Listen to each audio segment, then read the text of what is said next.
25 तारीख शनिवार का अवसर, एकादशी तिथि है। गज के स्त्री योग तो बनाए हुआ है। पुरुषार्थ के लिए थोड़ा अपने आप को प्रयास करने का प्रयास करें, लेकिन शत्रुओं से ध्यान रखिएगा।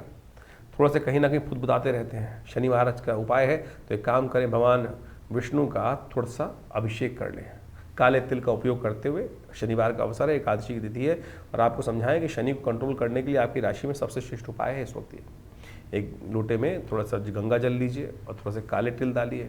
ओम नमो भगवते वासुदेवाय का मंत्र जप करते हुए भगवान विशेष तौर पर भगवान विष्णु का सुंदर शालिग्राम शिला पर उनका स्नान कराकर उनका चरणामृत ग्रहण कीजिए। अद्भुत उपाय होगा। ये शर्तिला एकादशी तिल के उपयोग के लिए ही वर्णित है। भगवान विष्णु की सुंदर उपासना का अवसर। तिल देखते हैं ना आप लोग, भगवान विष्णु की किसी पूजा में तिल नहीं विशेष तौर पर चावल नहीं चढ़ते हैं। अक्षत जो है वो चढ़ाने निषेध कहे गए हैं, लेकिन उसका उपयोग करने के बजाय शास्त्र में कहा गया है तिल का उपयोग किया जाना चाहिए।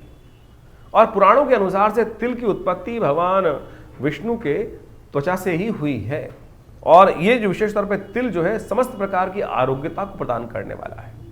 शर्तिला एकादशी के दिन शास्त्रों में कहा गया है, यदि हिमाद्री ग्रंथ को आप पढ़ें तो उसके अंदर कहा गया है कि इस दिन माघ मास के कृष्ण पक्ष की जो एकादशी होती है, वो सब प्रकार से स्नान कर भगवान कृष्ण की पूजा करके उनके 100 मंत्र को 108 बार या 11 बार या 8 बार या 28 बार जप कर आप अनेक प्रकार से माँ भगवान की को प्रसन्नता प्राप्त कर सकते हैं, उनका आशीर्वाद प्राप्त कर सकते हैं। इस दिन उपवास रखने का सुंदर वर्णन शास्त्र में मिलता है।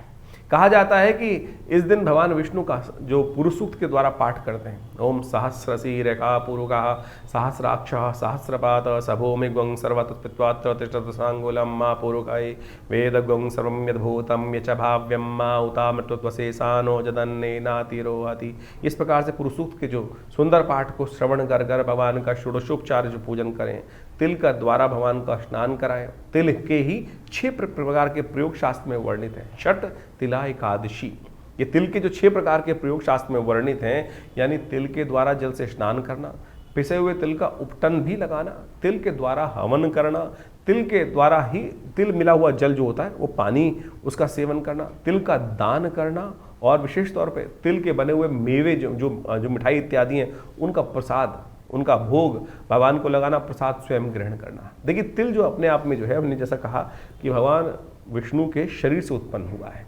उनके त्वचा से उत्पन्न हुआ है, और इम्यूनिटी को बूस्ट करने भगवान विष्णु जो है वो पालक हैं। और हमारे शास्त्र के अनुसार से कहा जाता है कि तिल के अंदर इतने औषधीय गुण संयुक्त हैं कि वो चाहे आपकी कैल्शियम की डेफिशिएंसी हो, चाहे वो आपके शरीर के अंदर हड्डियों की बहुत सारी जो कमजोरी आ गई हो, चाहे वो वायु विकार बढ़ गया हो, चाहे वो पेट की एसिडिटी हो गई हो, चाहे वो रक्त विकार हो आपके लिए। बहुत सारी लेडीज़ के अंदर जब देखें हीमोग्लोबिन कम हो जाता है,